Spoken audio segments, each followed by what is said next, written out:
साथियों, मैं बार बार कह चुका हूं कि आर्य शब्द का संबंध न रक्त से है, न शारीरिक ढांचे से, न बालों से और न कपाल से। मेरा सीधा तात्पर्य है, जो आर्य भाषा बोलते हैं वे ही आर्य हैं। यही बात हिंदुओं, यूनानियों, रोमनों, जर्मनों और इस्लामों पर लागू होती है। जब मैं उनका जिक्र करता हूं तो मेरा उनके लिए विशिष्ट शारीरिक लक्षण से कोई तात्पर्य नहीं है।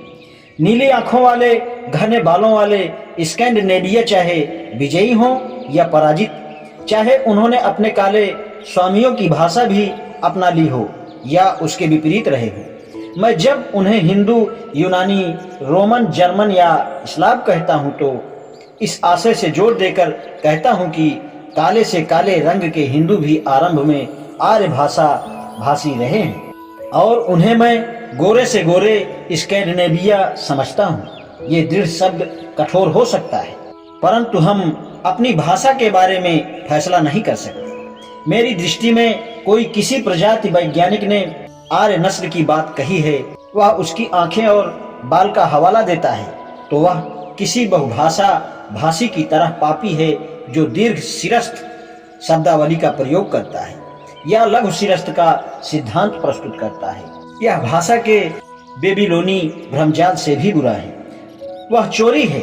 हमने भाषा के वर्गीकरण के लिए शब्दावली विकसित की है, भले ही वे कपाल, बालों और आंखों के बारे में अपनी शब्दावली तैयार करें। इस संदर्भ में जिन्हें यह पता है कि मैक्स मूलर कभी आर्य प्रजाति के सिद्धांत को मानते थे और उन्होंने उसका प्रचार भी किया था, वे उनके विचारों की प्रशंसा करेंगे। 10 प्रकार हमारे सामने 2 विचार हैं जिनमें कोई समानता नहीं है। एक मत के अनुसार आर्य जाति का अस्तित्व उनकी शारीरिक रचना, उनके कपाल व मुखाकृति के आधार पर निर्धारित करता है। प्रोफेसर मैक्स मूलर के अनुसार एक भाषा भाषी जन समुदाय के रूप में आर्य जाति का अस्तित्व था। विचारों के विरोधाभास की दृष्टि से यह प्रश्न उत्पन्न होता है कि वैदिक साहित्य में क्या साक्ष्य उपलब्ध है।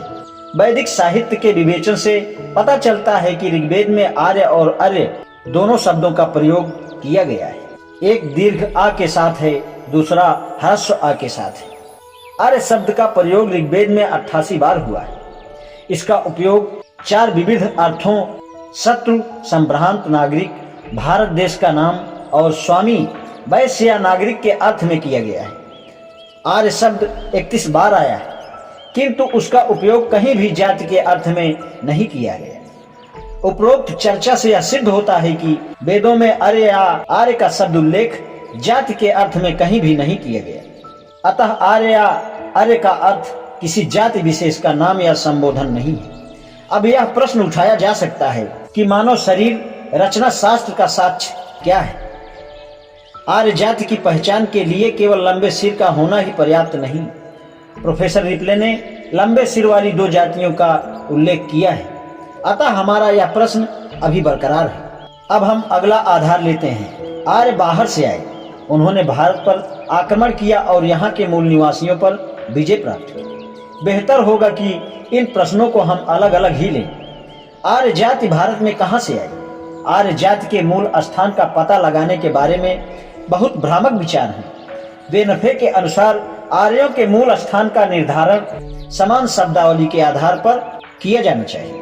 प्रोफेसर आइजैक टेलर ने उनके इन विचारों का सार संक्षेप में इन शब्दों में किया है।